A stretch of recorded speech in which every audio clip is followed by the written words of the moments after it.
welcome, ladies and gentlemen, to the Paris Air Forum. I'm John Strickland, and delighted to be here moderating this session this afternoon with Willie Walsh, Director General of IATA. So, Willie, welcome to Paris, and welcome to Paris Air Forum. Thank you, John. Glad to be here. Bonjour. That's all the French you'll get from me today. We could have a few Irish songs, I think, later on, after a few Guinnesses. So, Willie, I think we haven't actually met for about 3 years. And, of course, the last time we would have met, you would have been heading up IAG. You'd announced your plans to leave the industry and retire. And then the world changed completely. You haven't retired, but a lot has happened in the industry. You've been in IATA now for, is it just over a year? And a very eventful year. I mean, the COVID pandemic had begun. What's your kind of take broadly on having moved into IATA at such a difficult time? Well, I suppose the good news is things are significantly improving. You know, it's no doubt that 2020, 2021 were the two worst years in our industry's history by any measure. And it's pleasing to see that we're making good progress this year. So I'm actually quite optimistic. You know, there are challenges, and I'm sure we'll talk about them. But I'm optimistic for the outlook for this year and going into next year as well. Well, when the crisis hit, you know, I think many airlines thought they'd planned for tough crises before, perhaps 9/11 being the reference point. But COVID really has been something else. I'm sure that neither of us imagined we'd see the industry almost entirely grounded, you know, for long periods of time, and carnage really all over the place. But although we're wrestling with an outside force in terms of a pandemic, as a species, so to speak, we haven't really helped ourselves, have we, in terms of the way that governments have responded? There's been a lack of coherence and a great deal of confusion in the way they've applied their regulations to the airline business. Yeah, very, very disappointing, and unfortunately continues. I was in Sevilla, at the weekend, flying on a Spanish-registered aircraft, so you have to wear a mask. You know, flying to Seville wearing a mask, flying back from Seville on a UK-registered aircraft where you don't wear a mask. So people are sort of saying, what's all this about? It is a challenging time. You mentioned 2001. In fact, people often ask me, how does this relate back to what we suffered in 2001 or 2009? And the way I look at it, you can look at it in many different ways, but in 2001, if you look at the post-9/11 events and what happened in 2002 revenues were 6.4% lower than 2001. Now, at the time, for many airlines, particularly those exposed to the transatlantic, that was a crisis beyond anything they'd seen before. If you roll forward, you know, we then had SARS and the impact that had. But if you roll forward to 2008, 2009, in 2009, after Lehman's collapsed in September 2008, the revenues for the industry fell by 16.5%. So 6.4% in 2002, 16.5% in 2009. And then you look at 2020, revenues in the industry were down 56%. In 2020 versus 2019. So by any measure, and you can look at it in lots of different ways, you know, passenger numbers were down about 60%. Actually, in 2009, despite the revenues being down 16.5%, passenger numbers were the same. So this is a crisis beyond anything we've seen before. It's much deeper, it's prolonged, and you know, we are seeing recovery, but it also is a crisis that demonstrated that, you know, the world actually isn't a single coordinated place when it comes to aviation. Yes, we have safety regulation that's pretty much the same everywhere, but when it came to dealing with this pandemic, every country went their own way. And disappointing for me, you know, even the EU, where you would have expected a collective response, we didn't see it. You know, we saw each of the 27 countries, in effect, adopting their own measures. And some continue to do so today, despite IATA saying that masks are no longer mandatory. We still have, I think, 12 countries in Europe. It may be reducing now, actually, because I think some changed over the weekend, maintaining a mask mandate. So I think the thing that really did disappoint us in the industry is the way we saw so many different responses to the same problem. And let's be honest, none of them worked. They were all failures. You know, we had restrictions imposed on the industry that achieved nothing. All of the analysis we've done, and many others have done it, has shown that these border closures were of no value. It didn't reduce the number of people infected. It didn't reduce the peak. If anything, it may have bought a couple of days, possibly a couple of weeks. But it certainly wasn't the answer to the challenge that governments faced as a result of this pandemic, and terrible economic damage done to the industry and to economies all around the world. And with that very, very fragmented response that you talk about, Willie, there, you would have been, well, indeed, you were still at IAG when the crisis hit. As an individual airline CEO, there's probably a degree of helplessness when you're flying across borders, and one airline can't influence maybe their own government, never mind governments all over the world. But with IATA being a global body and representing broadly the airline industry, do you feel you've been able to make any progress against this swathe of government inconsistency, and we'll be able to do so as we now maybe let the dust settle on this? Yeah, I think we are making some progress. I think one of the mistakes we made as an industry is that we were too sympathetic to governments when this first happened. When I was at IAG, we actually considered taking a legal case against the UK government because we felt that the measures that they imposed were done without proper process. So, we started legal proceedings with a view to challenging the government in court. We were pushed quite hard by the government not to do so. They gave us commitments that, they would respond positively to the points that we were making, which of course they didn't do. So if I look back on it, I think a mistake that we made was that we didn't actually challenge harder and sooner some of the measures, because many of these measures were done without scientific evidence to support them.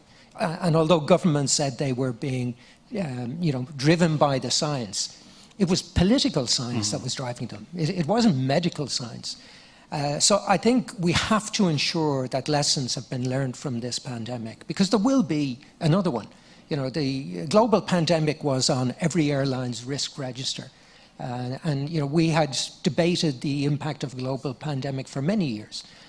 I think the thing that took all of us by surprise was that the world shut down, that borders were closed everywhere. That's not something that I had anticipated. So I think we must learn, everybody must learn from this. We now have a lot of data that we can use to demonstrate what was done well and what was done badly. And I think next time round, we need to be much stronger, more united, more determined as an industry to ensure that we don't suffer these measures again. Because as I said, the measures that were taken by most, if not all, governments were ineffective in terms of dealing with the pandemic. And do you think there's any way is any forum where you can get multiple governments sitting down together and try to come up with like a checklist or any performances at the UN or the EU, describe the EU's failure as a political body there, anything that could make people sit down and really do like a wash-up, so to speak, on this? Yeah, I think there will be several elements of wash-up being done. But don't forget, we have the WHO, and the WHO from the very beginning, who are the experts in this. They are the medical experts. Yes. They deal with these issues. And they were very clear. They said, don't close your borders. From the very beginning, they said border closures are ineffective. And in fact, in many cases, they said will be counterproductive. So, and the WHO, I think, continue to recommend that throughout. So we do have medical expertise that we can, call on and look back on. The problem was nobody listened to them because, it changed from individual governments thinking, I've got to take control here. And it was being done to a large degree on the basis of political concerns. What will the electorate think of how I handle this? You look at the UK, Boris Johnson, he highlights one of the reasons why he should continue to be Prime Minister as being the way he handled the pandemic. What a joke. What was it, 175,000 people died in the UK, and that's something that he wants to celebrate, on the basis that it could have been worse. They should have done a hell of a lot better. The reality of it is, in many countries, health systems weren't prepared, despite the fact that they would have had pandemic on their risk register. Countries didn't have the equipment in place. You look at the scramble to find PPE, the billions that were wasted buying PPE that was ineffective because nobody knew. They were just buying anything they could get. So, we have to do better next time round. And The problem with politicians is their memories tend to be very short, and there tends to be, significant change in politics. But we as an industry must remind the politicians as to, what they should have done, what they did, and what they shouldn't do going forward. Well, if anything, of course, now we're seeing there's a much used phrase of pent-up demand. In evidence now, demand is coming back where people can fly. If that's not a lesson to politicians about the industry, I don't know what is, because the public's voting with their feet, with their wallets, and wanted to get back and fly. So we're seeing many important markets in the world opening up, not least, as you mentioned, that the transatlantic market is a major one for a lot of airlines here in Europe and the US. Some flights to Asia, although not so many, and within Europe, of course, again, many European flows. What about Asia specifically, and China, of course, because China is where the virus began, and initially they were being, as a country, applauded because of the strength of their domestic market. That grew and came back, even though they closed external borders. But now, with lockdowns happening in many major Chinese cities, the whole market seems to have softened up, and that's got major ramifications, of course, for the industry more widely. What is your feeling about that? Yeah, there's little evidence to suggest China will open. They're beginning to relax things in Beijing. They are pursuing zero COVID in the belief that that's the right solution for them. China is an important market. If you look back to 2019, the domestic Chinese market represented just under 10% of all aviation globally. So a huge domestic market, and you quite rightly say it had recovered strongly, but has suffered recently then with the local lockdowns or the regional lockdowns that they put in place in China. And probably another way to look at it is if we look at international travel within Asia, in 2019 that was about 13% of all international travel globally. So one of the biggest markets in the world. In 2021, last year, that was 1.5%, so practically non-existent. And the Asian traffic is lagging significantly behind other parts of the world. Asia traffic for the Asian carriers, international traffic, was at 7% in 2021. When we look at traffic from Asia to the rest of the world, 7% of where it was in 2019. First quarter this year was up to 13%. So it's creeping up. And we are seeing several countries in the region now relax their restriction, particularly for vaccinated customers. But China and Hong Kong, although some of the restrictions have been eased, they're still not going to be sufficiently reduced to encourage people to travel there. So I think those markets look like they are going to suffer for some time. It's not a huge problem for the industry this year because there's plenty of other markets that are recovering. So as airlines start to ramp up their activity, I don't think we're overly dependent on a recovery in the Chinese market. Where it will be more of an issue will be if China continues to be locked down in 2023. Then I think you will start to see it. Now, it has impacted on some airlines like Finnair, for example. Yeah. Who have been hit hard, with the closure of Russian airspace, but also the importance of the Asian market to them, their strategy to grow their network into Asia has clearly suffered significantly as a result of what we've seen over the last 2 years, and more recently with the closure of Russian airspace. And airlines like Cathay Pacific, who is always seen as a stalwart of Asia, well-run, profitable. Yeah. Well, Hong Kong as a hub is gone now. It's decimated. Yeah. They're going to have to work very hard to recover their position.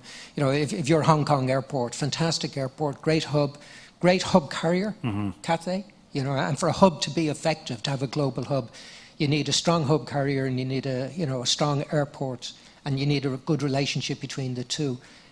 So I would imagine both Cathay and Hong Kong International Airport will be looking to recover their network, but it's going to take a long time and a lot of work. It doesn't automatically come back, as we've seen in other parts of the world. You have to work hard to rebuild your network. And as they're still effectively closed, you've got other major hub airports in the region and elsewhere rebuilding quickly. So it's going to be a real challenge for them. Absolutely. Now, in terms of airlines getting through this, I mean, maybe we would have all expected perhaps more failures during this time, but perhaps not been as many as you might have imagined on the face of it.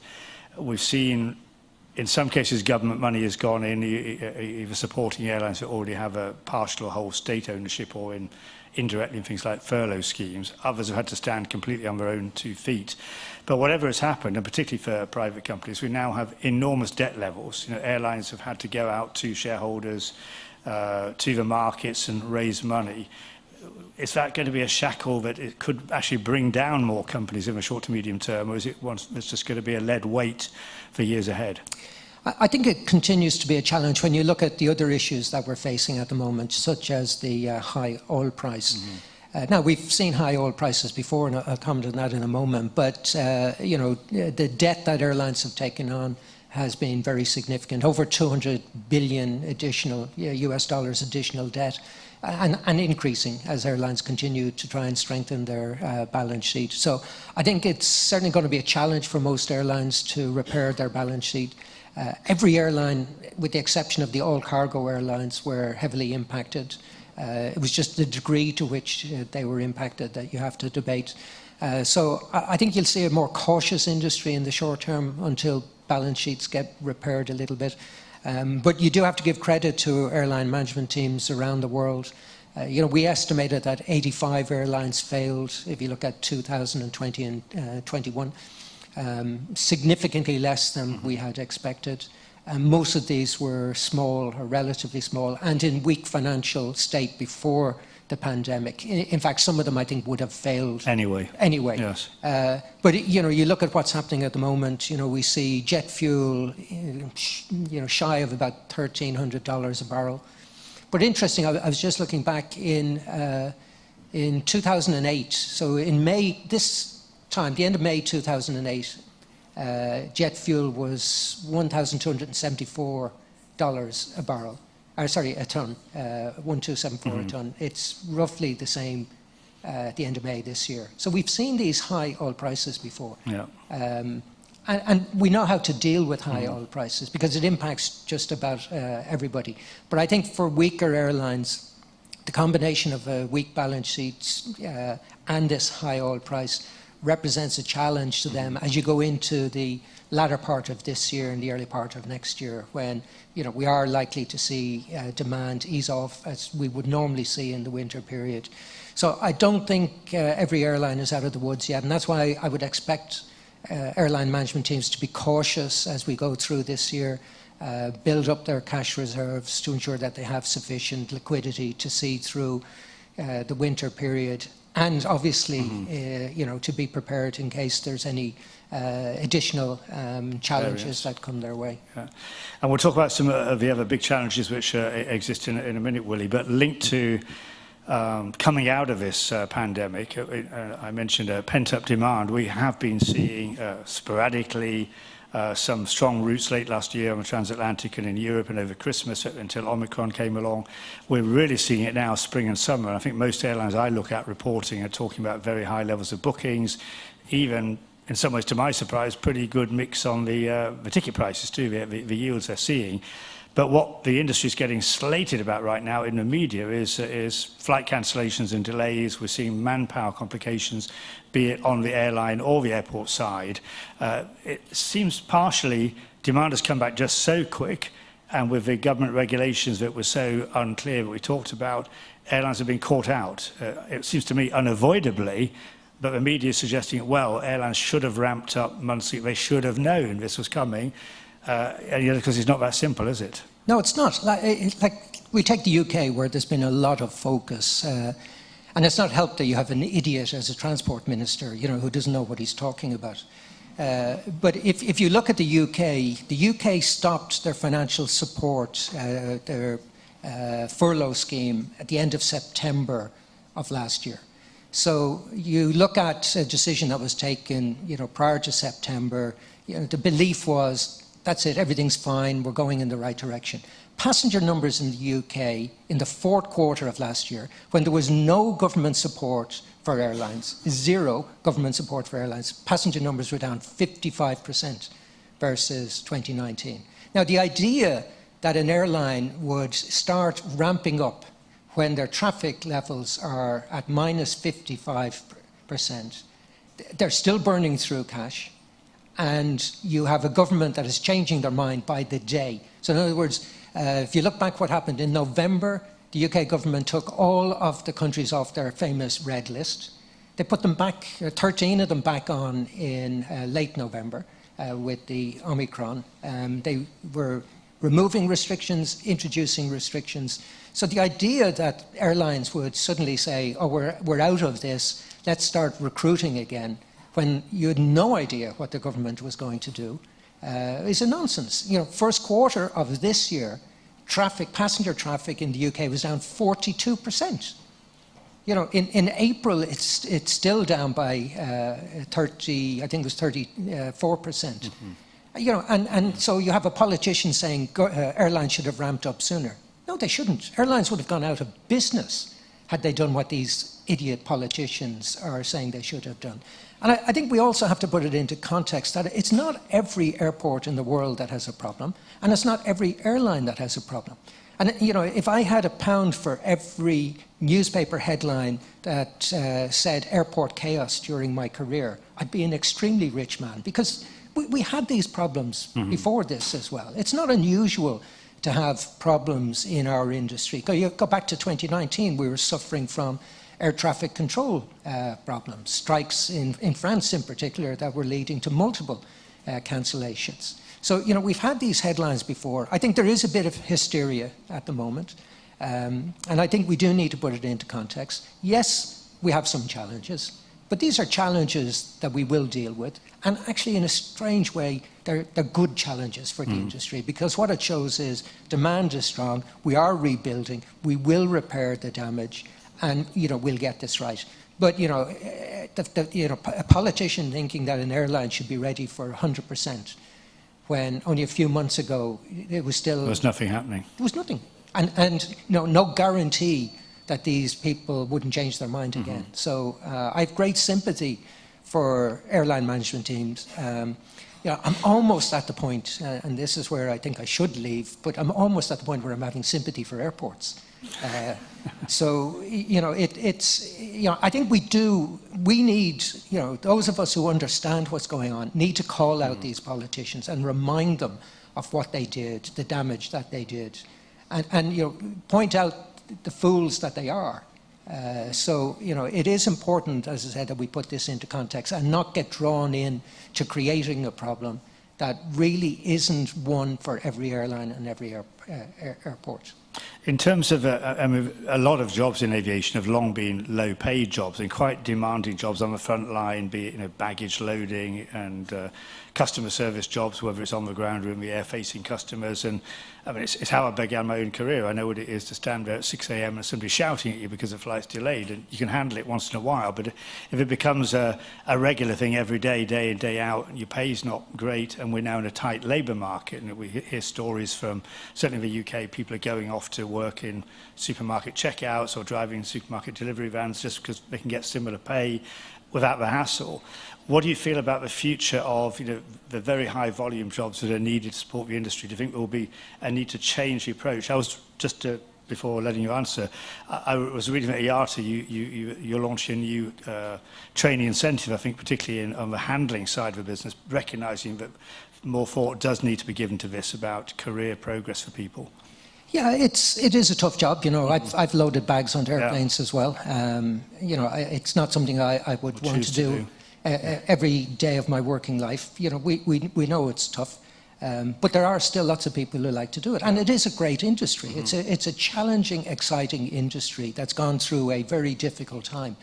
I heard again. I was in London yesterday, and I was listening to the radio where they're talking about nurses leaving the NHS to join airlines as cabin crew. So, you know, the NHS are blaming the airlines. So it can't be all that bad. You know, I think, as I said, these problems will be overcome. It is an opportunity for airlines to look at how they work and to see, is there a better way, a different way of doing it? And there's, you know, there is always a different way, and I think there's always a better way. There's always a new opportunity.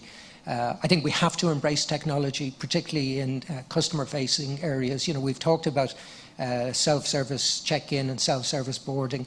The equipment is there. You know, we just need to get back to digital solutions that will enable customers to look after themselves. better. You know, the below the wing will always be a manual activity. We've seen technology introduced there. I think there are some things that can be done. You know, autonomous air bridges. We've seen you know, pushback vehicles, autonomous pushback vehicles. So there are changes that can be done. But in many areas, I've seen the technology actually increase the number of people you need rather than reduce the number of people you need. But you know, there will be solutions. So I think we've got to be optimistic again. These are, as I would say, business as usual challenges for airline management teams.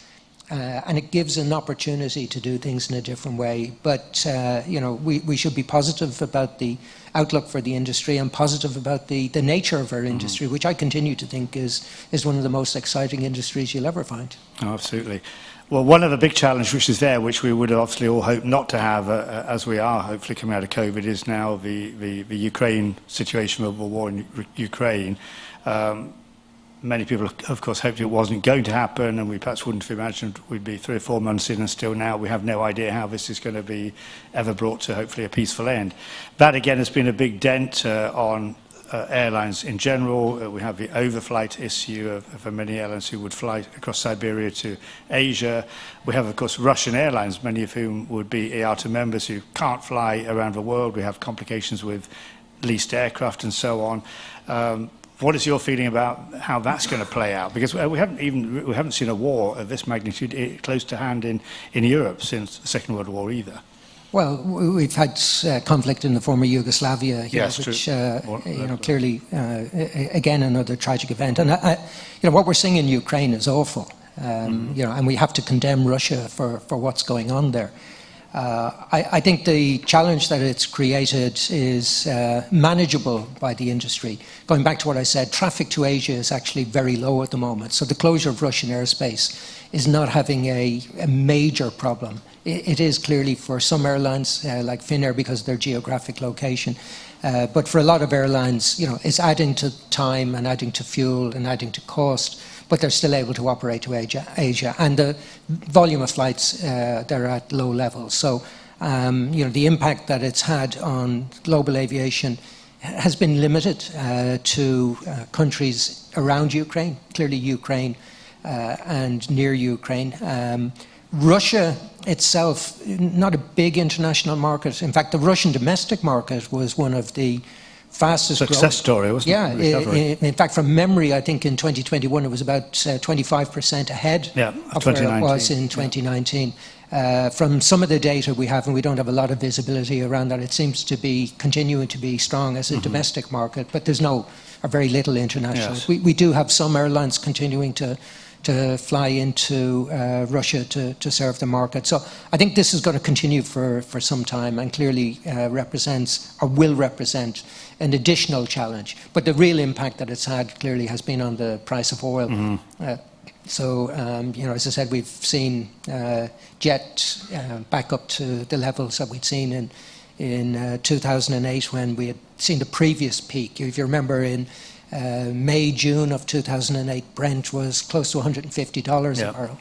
So as I said, we've seen these issues before. What it will mean is ticket prices have to go up. You know, if I look at the 10-year period, 2010 to 2019, which is probably the best 10-year period the industry had, and representative of what you would call a normal period, Brent averaged $80 a barrel. And it represented 27% of the industry's cost base. So this year Brent is averaging around $107 a barrel, I think. So you can see it's going to add 10%, 12% to the cost base. That will find its way through to fares. So you mentioned yields are high. I think part of the reason yields are high, not the only reason, because supply and demand is the biggest factor. Tight capacity, so. But you know, you will see airlines having to reflect the higher oil price in ticket prices. It's inevitable. You know, given the financial state of these airlines, there's no way that they can absorb this additional cost. So unfortunately, this will find its way to consumers. That will have an impact on demand going forward. It's not, or doesn't appear to be having an impact at the moment, because I think there's a lot of that pent-up demand that is being you know, witnessed and fulfilled at the moment. But if it continues at these high levels, I think it will have, a demand at the margin for some airlines going into 2023. Well, I think with that in mind, and also the pressures on consumers who themselves are suffering, stretches on their income, whether it is they're filling up their car with petrol or paying the fuel bills, or the cost of groceries with fuel behind that, I guess sensible airline management and focused airline management has got to look, as you say, beyond what looks like for many will be a very good summer, a very strong summer, but be ready, not be in any way complacent, ready for winter, which normally is poor anyway. And who knows what next year brings in terms of the economic landscape at the moment. Yeah, and that's why I say I think you'll see airline management teams being more cautious. Yeah. I think it would be reasonable to expect them to be looking at the potential downside as much as the potential upside, and looking at the flexibility that they will have to reduce capacity or taper capacity in the event that high oil prices continue and demand starts easing off. But everything we've seen, interestingly, suggests that it's not going to have a long-term impact. Despite these headwinds that we're seeing, high inflation, high oil prices, the impact on consumers, consumers still want to travel. Yeah. And that's the great thing. I think one of the fears we all had back when this started is, would this deter forever people getting back into the air? And it hasn't. And that's the positive. We now know that once travel restrictions, border closures are relaxed or removed, people will travel. And, I think the outlook still remains positive. We'll give an update at the IATA AGM in Doha in a couple of weeks. So our new chief economist will be updating. But speaking to her, she still sees the positives and negatives more or less offsetting themselves. Right. It'll have we've all seen the outlook for global GDP being pulled back a little bit, but still positive. Caution is what I would expect to see, but I don't think you'll see any panic from airline management teams around the world. Okay. And in terms of the shape of the industry, Willie, do you think this, you talked about in terms of the staff side of things, airline management's looking at how they run the businesses, the shape of the industry, type of business models, and a number of airlines around. Do you think this is also a catalyst, or these events are catalyst for more consolidation and shifting business models? If I think back to your previous position, IAG was born as an airline. I think you described it as being a consolidator in industry, and that's what you did in acquisitions, for example, with Aer Lingus, Vueling, and so on. Do you think there's going to be more scope to do that and get the industry into a more lean and less fragmented shape? Yeah, I think there will be M&A opportunities like we see in Latin America, where they're merging, where there's evidence of reasonable strength within the airlines, but clearly a demonstration that if they were to consolidate, it would be better for them. You see in the US, consolidation. The US balance sheets there are much healthier because the US airlines got a lot of financial support. You've got to give credit to the administration there. They recognize the economic importance, the strategic importance for their airline industry, and move very quickly to support them. So, the fight over Spirit is an interesting one to watch at the moment. But I think if I look elsewhere, I think there is opportunities for consolidation. But if I was CEO looking at my balance sheet, would I be prepared to take a risk on acquiring another airline, spending my precious cash to acquire one? You'd want to be really sure about it. Really sure that that's going to be a positive development. So you may see some mergers, all share mergers. I think I'm less optimistic about seeing an outright acquisition for cash being made, but wrong in the past, so I've no doubt I'll be wrong again. But I think there will be some consolidation. Yeah. And we do see interesting things now around in Europe, like what's going to happen with the Alitalia successor ITA, whether Lufthansa is going to dive in there, or maybe even Air France KLM. I'll have to ask Ben Smith later on. But well, you have to wonder. So Air France made a bid, KLM made a bid, cost them both a lot of money over the years. But I suppose it is a different airline now. ITA is not Alitalia, and I think some of the fundamental issues that existed at Alitalia have now been addressed finally.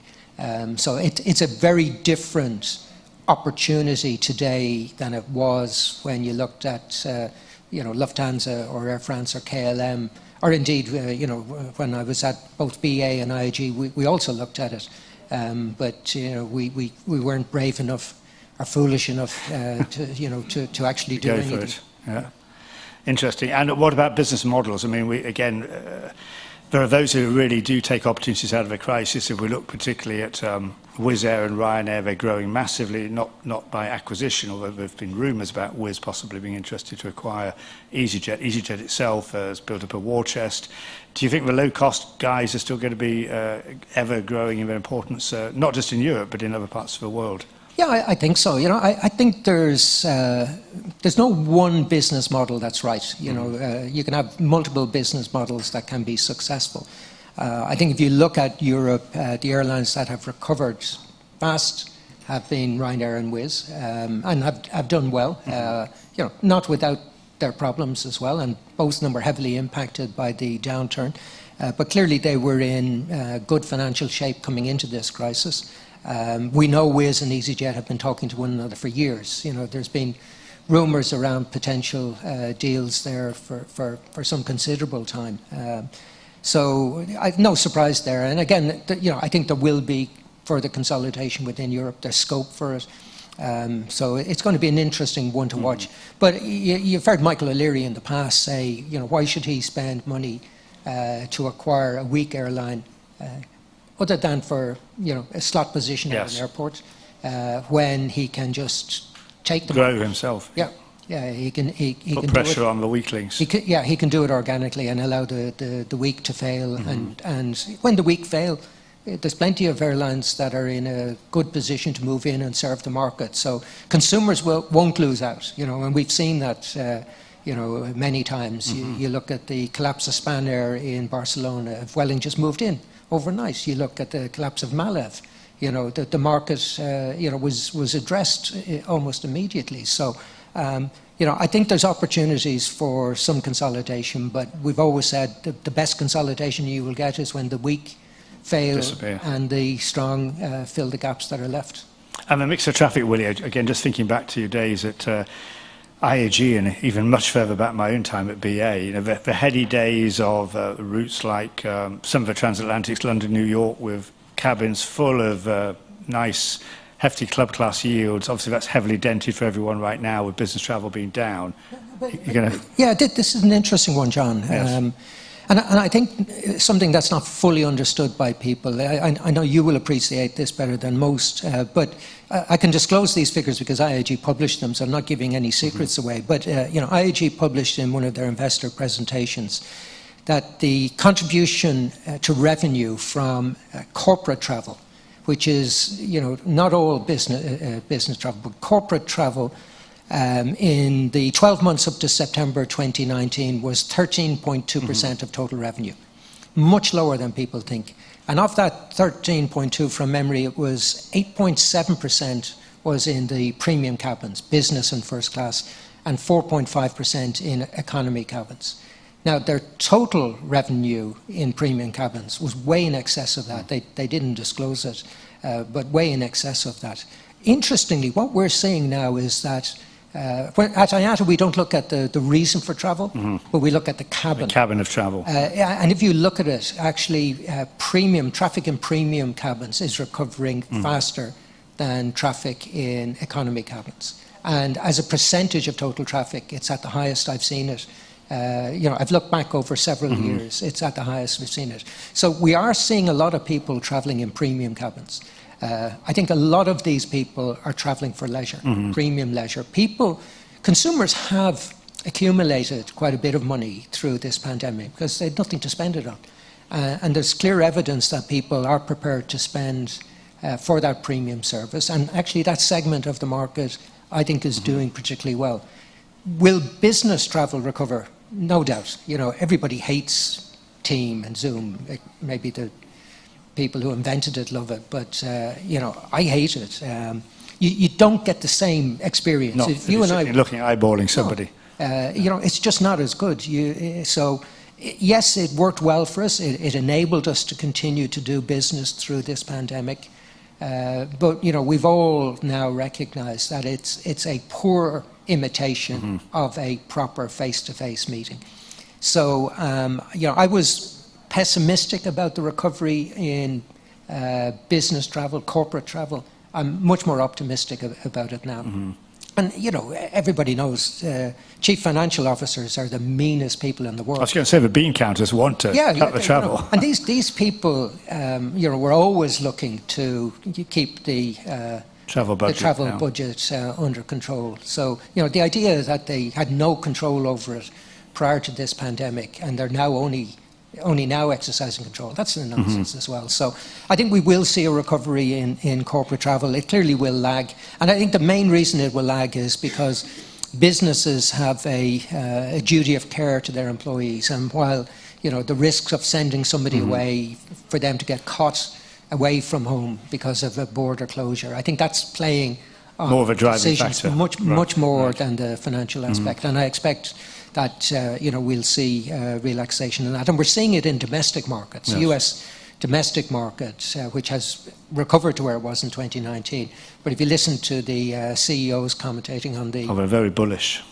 Yeah. So again, based on what I'm seeing, I think all of the evidence available to us suggests that you know, this segment of the market will recover. But interestingly, premium travel is recovering faster than economy, and that's largely down to the fact that there's you know, growing demand for this premium leisure segment. I think it really is a very interesting development for the future, and as you said, many airlines are reporting. I think all the Gulf carriers, I've spoken to all of them recently, they've all said their seat factors and their average ticket revenues in the premium cabins are higher, all three of them than pre-pandemic. And as you said, I think there is this leisure segment, which if it sticks there and it's not just a flash in the pan for the post-pandemic, it should be an important part of the future. Well, I can comment that, you know, when I was at British Airways in 2008, 2009, that segment, that premium leisure segment, remained quite robust through that economic downturn. Right.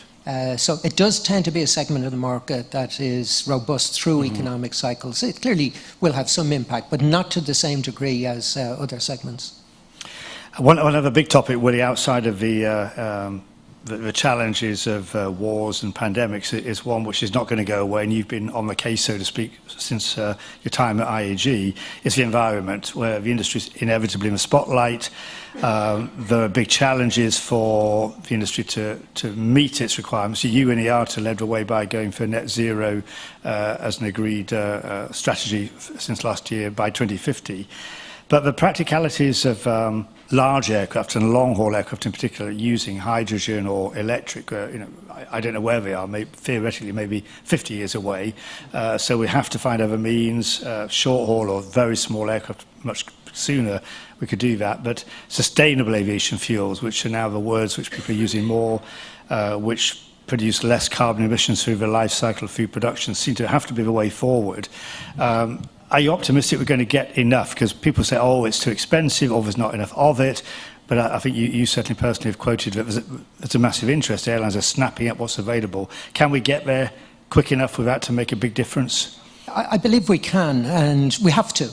You know, this issue must be addressed. Yeah. I was really pleased that the industry came together to agree net zero 2050 at the IATA AGM last year. And it wasn't easy, you know, because not every airline, I think every airline appreciates the challenge, but I think a lot of airlines are frightened by the cost of that challenge, but they recognize that it's something that we must do. I'm absolutely confident that we can do it. I'm getting more and more bullish about technology than I have been, but you're quite right. You know, if we look at it statistically, we know that about 80% of the industry's CO2 comes from long-haul travel, flights of more than 1,500 kilometres. And we're not going to see an electric, hybrid electric or hydrogen solution to that segment for some considerable time. So that's why when we sort of presented a path to net zero in 2050, we saw that element of technology playing only a very small part.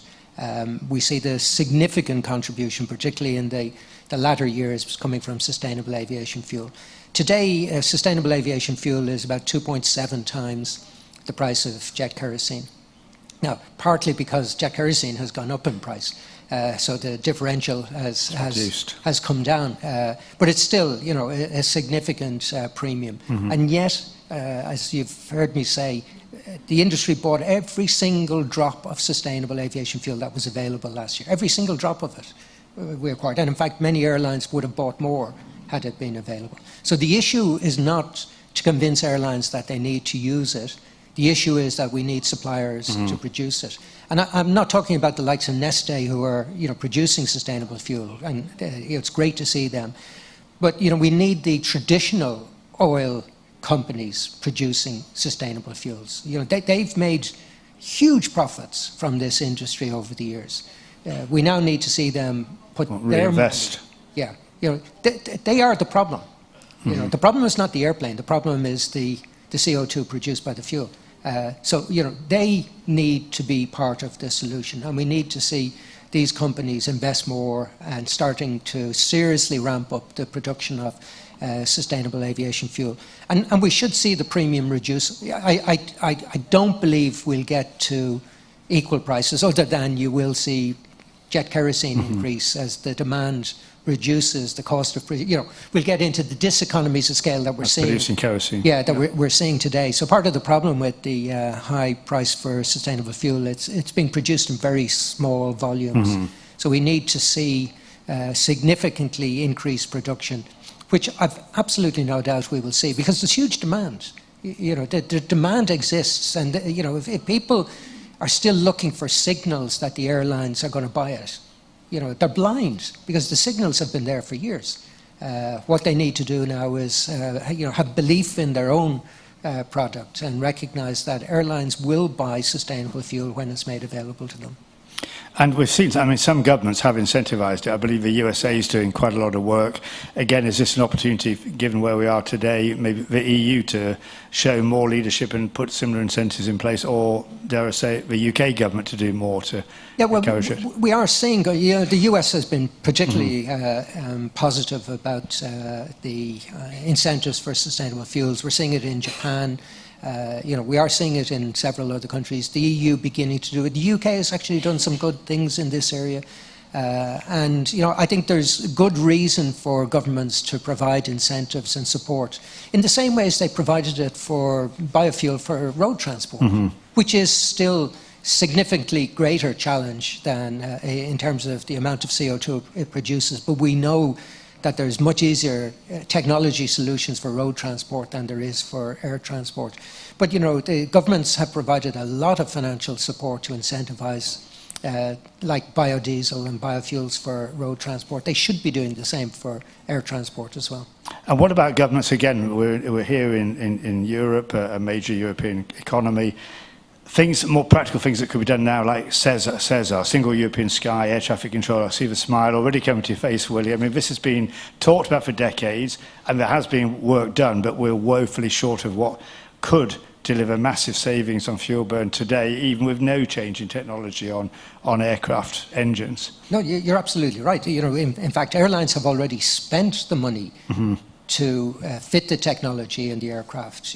There's nothing stopping airlines operating in an environment where you fly from A to B. In fact, that was one of the positives around this pandemic. We were doing that. Yes. We were flying from A to B without following these crazy circuitous routings. And the reduction in CO2 with a single European sky is somewhere between 10 and 12% of CO2. So it's a scandal. This is a political scandal. So you've had the debate here in France, force people to travel by train. Now I came by train from Geneva today. It was late. The Wi-Fi useless. It didn't work. There was, very poor service on board. So, but trains work from time to time. But if Eurocontrol did a great paper on this. If you removed every single flight in Europe of less than 500 kilometers, which is typically the ones that they believe should be replaced by rail. And that's assuming that there was a rail alternative, which there isn't in many countries, Ireland being one where there's no real domestic rail service, but to get off the island of Ireland, you're not going to use a train. But if you replaced every single flight in Europe of less than 500 kilometers, you would reduce the number of flights by 24%, but the amount of CO2 by 3.8%. So, that's not the solution, particularly when you think that you could reduce CO2 by 12% if these politicians, the same ones that will lecture us about what we should do, if they just pushed through what's within their control and agreed on the single European sky, that would be a 10 to 12% reduction in CO2 in Europe. It's a scandal that it's not done. There's no cost to it. There's no technology impediment to it. Airlines have been calling for it for years. We could do it. It would be beneficial for Europe. It would be beneficial for our consumers. There's no reason why it shouldn't be done other than the politicians can't get their act together. I guess that's something you're lobbying about on a daily basis to try to get the penny to drop. But I think, I go back to what I said, we need to call out these politicians when they talk rubbish.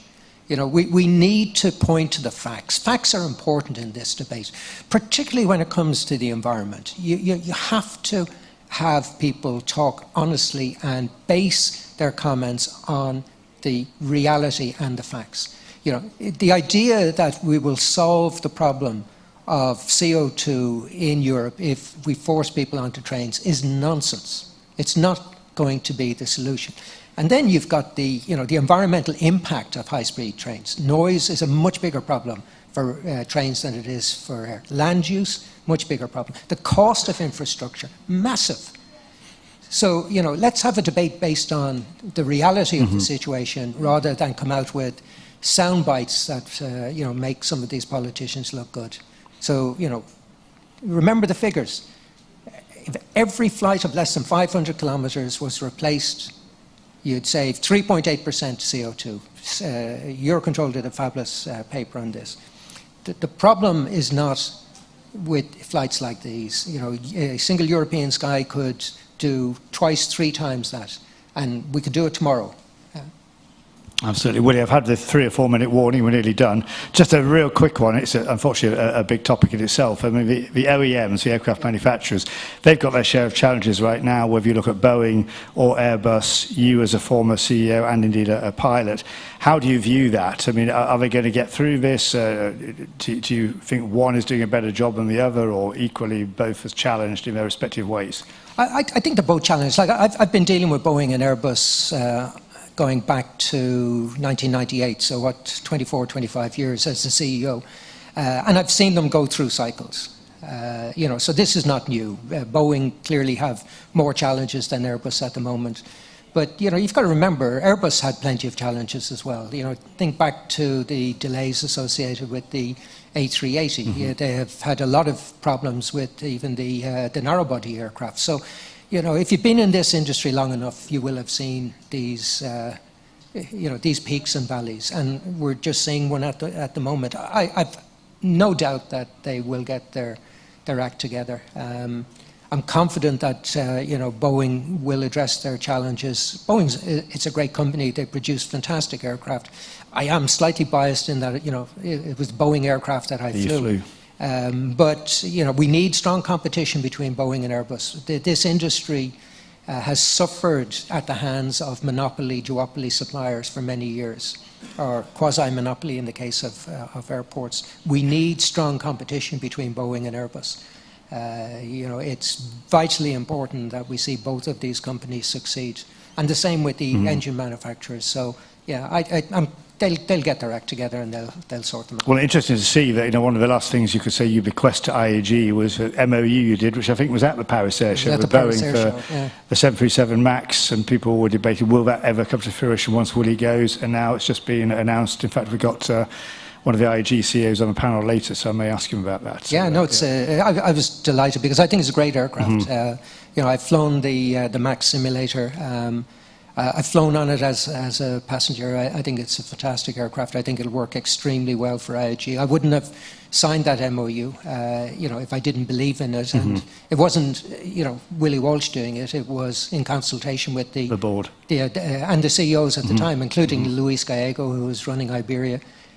So, I was really pleased to see Luis finally sign that deal. So it's good news. Fantastic. Willie, with the last 90 seconds, you've got the annual general meeting of IATA coming up in 2 weeks' time. Many of the themes we've debated now, I'm sure, are going to be on your agenda, and diversity and more. I guess plenty to talk about when you meet out in Doha in 2 weeks' time. Yeah, no, diversity is clearly very important, particularly at a time like this, going back to what we said earlier. If we're in a a battle for talent. You know, the idea that we still, as an industry, aren't seen as attractive to female employees or potential employees, that's something that we have to address. I'm pleased to see we are making progress. We've seen several female CEOs appointed in recent months. That's good news, but we're still way behind where we need to be. But interestingly, the initiative 25 by 2025 that IATA has been running, we're seeing good progress there and confident that the situation will improve. But you know, diversity is critical for our industry. Diversity is good. You know, without question, all forms of diversity is good for a business. Our industry is no different. We've got to make progress in this. We're fooling ourselves if we don't recognise that there's a huge opportunity for us to be more attractive to women as an industry than we have been in the past. So we have to address this. Excellent. Well, Willie, it's been a pleasure as ever talking to you today. We've chewed to fat on a number of issues, I think. We look forward to seeing what comes out of the AGM in 2 weeks' time. So, Willie Walsh, Director General of IATA, thank you very much indeed. Thank you.